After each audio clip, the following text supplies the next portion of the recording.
Alright, welcome back everyone. Playing some Ur-Dragon. Opening hand looks terrible, so we're going to go ahead and mulligan that. Alright, we got some lands in this hand. We got a little bit of removal. Got some acceleration in Urza's Incubator. We'll keep this one. So we're playing the Ur-Dragon. The Ur-Dragon is 4 and 1 of each color for a 10/10 with flying.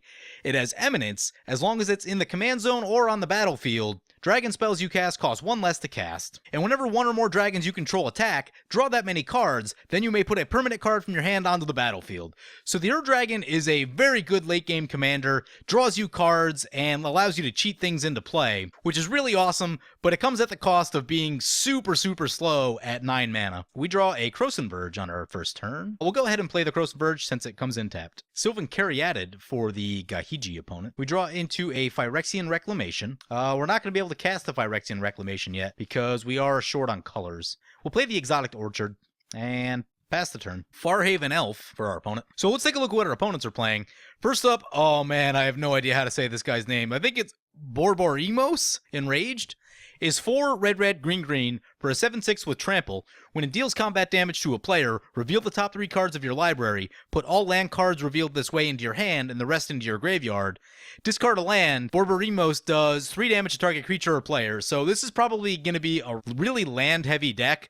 I'm not sure exactly how many they run, but they probably run like 50 or 60 lands. I've seen this deck once or twice before, and it can be pretty interesting. It's something I've wanted to try out for a long time, actually. Next up, we have Shu Yun, the Silent Tempest, is 2 and a blue for a 3/2 with Prowess. Whenever you cast a non-creature spell, you may pay red, white. If you do, target creature gains double strike until end of turn. So, Shu Yun, kind of a weird deck. It's sort of a, like, if you guys ever played, so what's that modern deck? It's the one that uses Blister Coil weird and Kiln Fiend and things like that. It's gonna play like that deck. Anyway, back to our turn. We draw a Swords of Plowshares. Definitely find a use for that somewhere in this game. For right now, our choices are, the first dragon in our hand is Karthus.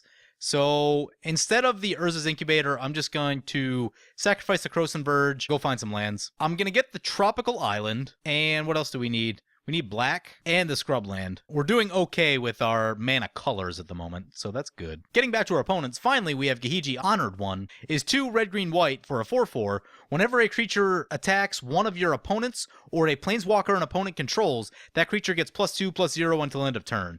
He's essentially the fixed version of Jacques Slavert from Legends. Assumingly this is just going to be an aggressive Naya deck. Probably a commander that I would really enjoy playing. Haven't run into it a lot, but I assume it's just going to be an aggressive Naya deck. So Shu Yun coming into play. I don't play a lot of green and white typically, but Krosan Verge is a really good card. Sort of like Myriad Landscape, except it finds your dual lands. Pretty sweet. And that's an Aura Shards coming into play for our opponent. That is going to make us want to hold off on our artifacts and enchantments. The question becomes, ooh, and a Michiko Kanda Truthseeker.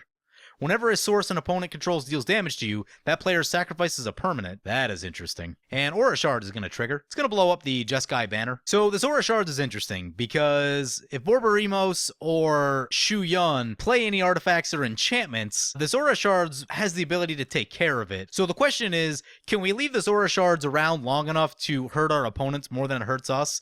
And the answer is, I'm not sure. However, we do draw into this Teneb the Harvester, so we're just going to go ahead and play that. And cast Teneb. So like I was saying, if we can play this Aura Shards in a way to use the Gahiji opponent to suppress our other opponents, that could be a pretty good thing.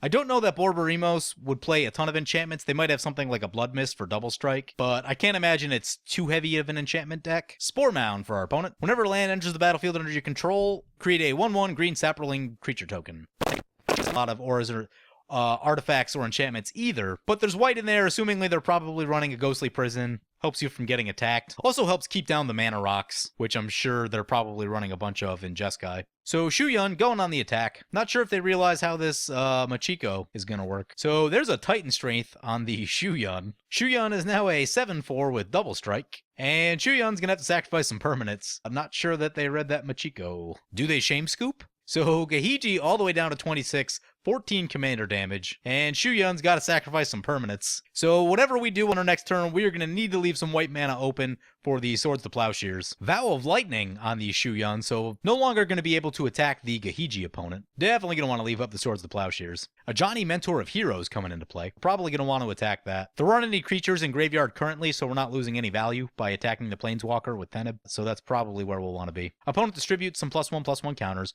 We draw a Temur Ascendancy. I'm going to have to hold that Temur Temur Ascendancy until the Aura Shards is gone. So we're going to swing at the Ajani Mentor of Heroes. So Ajani goes down. So what I think I'm going to do, I think I'm going to hold the Anguished Unmaking, possibly blow up the Aura Shards on Shu Yun's end step sometime before our next turn. So that way we can start getting down Temur Ascendancy, Phyrexian Reclamation, Urza's Incubator, all that good stuff. At this point, the Aura Shards is going to be hurting us more than it's going to be hurting everyone else. And there's a Blasphemous Act. Yeah, seems fine. Seek the Horizon for our opponent. Search for 3 basic land cards, reveal them, put them into your hand. That would be good in the Mina Den deck that I'm working on. So Gahiji is fortunately down to 1 card in hand. The other 2 opponents have 6 and 7 respectively. But Shu Yun's only at 2 lands and they did not draw a land. So it looks like they're going to be stuck for a while. Wouldn't be surprised if they shame scoop somewhere along the way. Manor Gargoyle for the Gahiji opponent. Aura Shard is going to trigger, no legal targets. Actually, he has to choose the Manor Gargoyle, but it is indestructible. So we're going to get rid of the Aura Shards. That way we can start playing enchantments on our next turn. So back to our turn, we draw a Vivid Crag.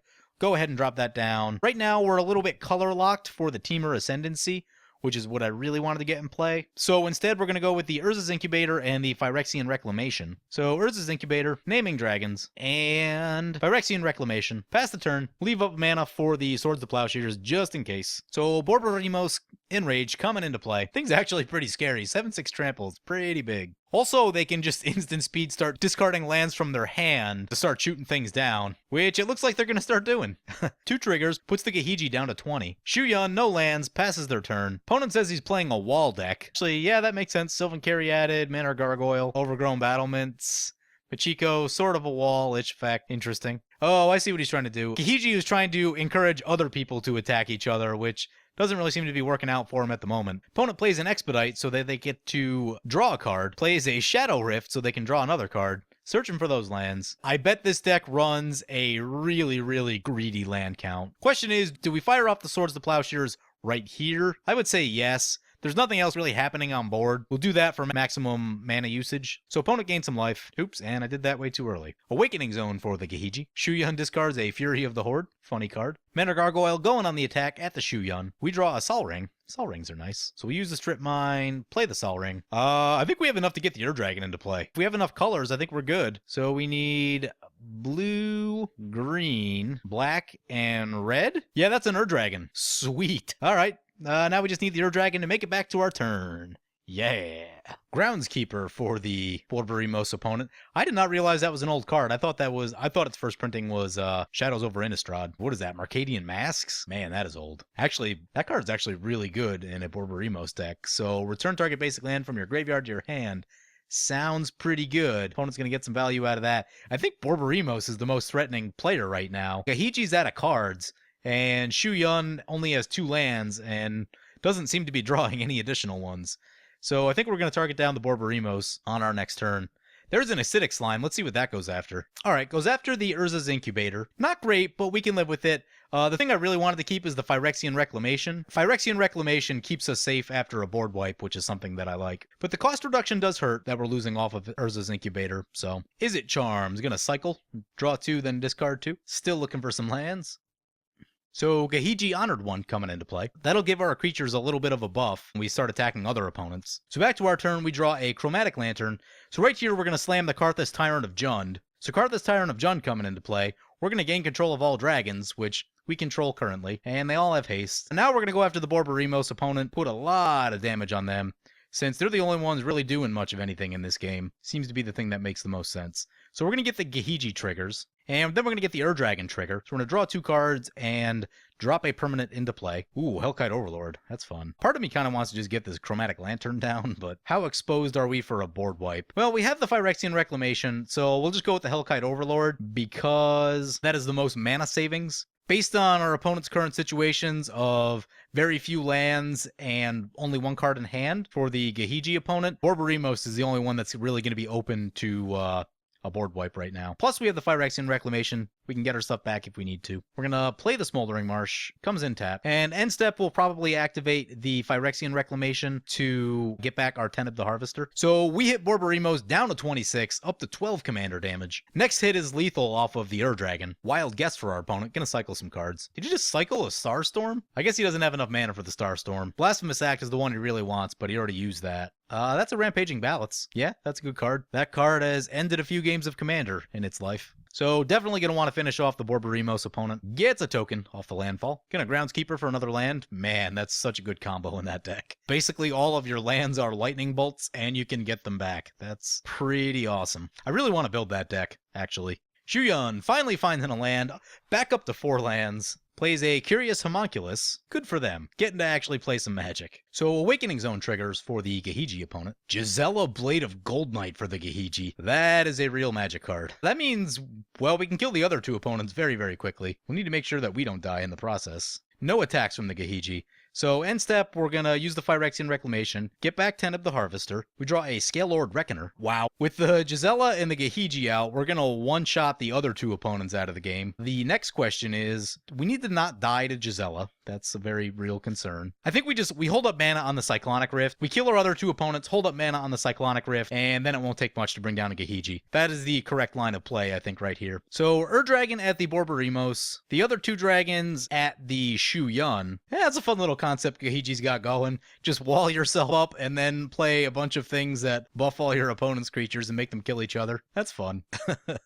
I wouldn't mind trying a deck like that. So we draw some cards, we get to put something into play. Yeah, we'll put the Temur Ascendancy into play. Been meaning to get that down for a while. In the event of a board wipe, the Temur Ascendancy will help us recover quickly. So opponent's going to play a Valorous Stance on the Karthus Tyrant of Jund. It doesn't really seem like we have much for that, so Shuyun will get another turn, stay alive. So Borboremos gone from the game. Back to our main phase. We draw Mana Confluence, we'll play the Mana Confluence, play the Chromatic Lantern. So we just wait for Gahiji to commit into some big alpha strike, and then Cyclonic Rift. So the Curious Homunculus flips over into the Voracious Reader. It's a 3/4 with prowess, and instants and sorcery spells cost 1 less to cast. Opponent's gonna concentrate, gonna draw some cards, triggers up the prowess. They would probably need a Blasphemous Act, 1 card that they would probably be able to draw into. That would at least slow us down. So the Voracious Reader coming into us, gonna get a Gahiji trigger. So it's gonna go up to 6 power. That damage is gonna be doubled off the Gisela. So that is gonna be a little bit of damage. We are gonna take it right. Is it worth taking 12? Yeah, I'm gonna take the 12 right here just to really make sure that we don't die to the well, let's find out what this is. Ajani's Presence, eh? Opponent's going to strive that. See how big it gets. It's now a 7. And a Brute Force. All right, now we're going to play the Cyclonic Rift. 11 with Double Strike is a different story. That is a bit of damage. So 12 with Double Strike, that would be 24. We're going to fire off the Cyclonic Rift, because no way. Overloaded Cyclonic Rift. Should get us out of trouble right here. Everything bounces back to their opponent's hands. Cyclonic Rift, a card that I don't get to play all that often. It's so good when you're casting it, and it's so annoying when someone's casting it against you. It's the type of card that always makes me wonder if I should be main decking Pyroblast and Red Elemental Blast in my decks. To which the answer is probably yes. I probably should be main decking those. That's a Wall of Swords for the Gahiji opponent. Not quite what they're looking for right here. Fires of Yamavaya, not super helpful. We already have the Temur Ascendancy out. So what we do right here is slam the Satarka World Render. We get to draw a card, so use the ability. We draw a Vindicate. We won't play any more creatures just so we can leave up Vindicate if we need to. Send the Ur-Dragon at the Shuyun opponent, and send the other 2 at the Gahiji. So we're going to get to draw some cards. We're going to get a bunch of double strike triggers. Shuyun scoops it up, and we get to drop something into play for free. We'll make it the Phyrexian Arena. And we win the match. Opponent scoops it up. All right, so the Ur-Dragon. This game was interesting. So this is probably about the 5th game that I've tried to film with the Ur-Dragon. I find the Ur-Dragon a difficult deck to play because you're trying to do so many different things in the deck. You need a ton of ramp because everything in your deck is really expensive. You need board wipes because everything is expensive, it's generally slow. So you need to be able to clear out all the stuff that goes on in the first 4 or 5 turns of the game so that you have a clear board to play your dragons on. Then, the thing that I find really important in this deck is reanimation. Your creatures are so big and so important to you that if they die, you want to be able to get them back cheaply. We played that Phyrexian Reclamation. It only got us 1 creature back, but having access to that sort of ability kind of puts us in the almost like we can't lose category, at least in the particular situation we were in that game. So, it is really easy for people to go under this deck. This deck is so big and just plays these massive creatures that are all big and slow, use up tons and tons of mana. It's very easy for people to out-tempo the Ur-Dragon. They start playing stuff like Swords to Plowshares, and basically any bounce spells are really problematic.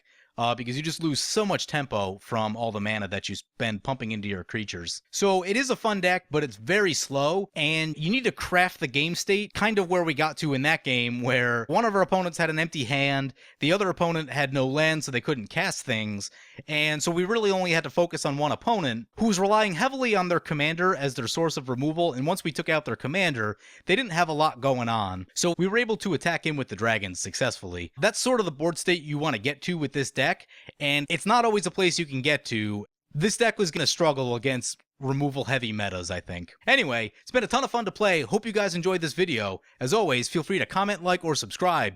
Thank you for watching.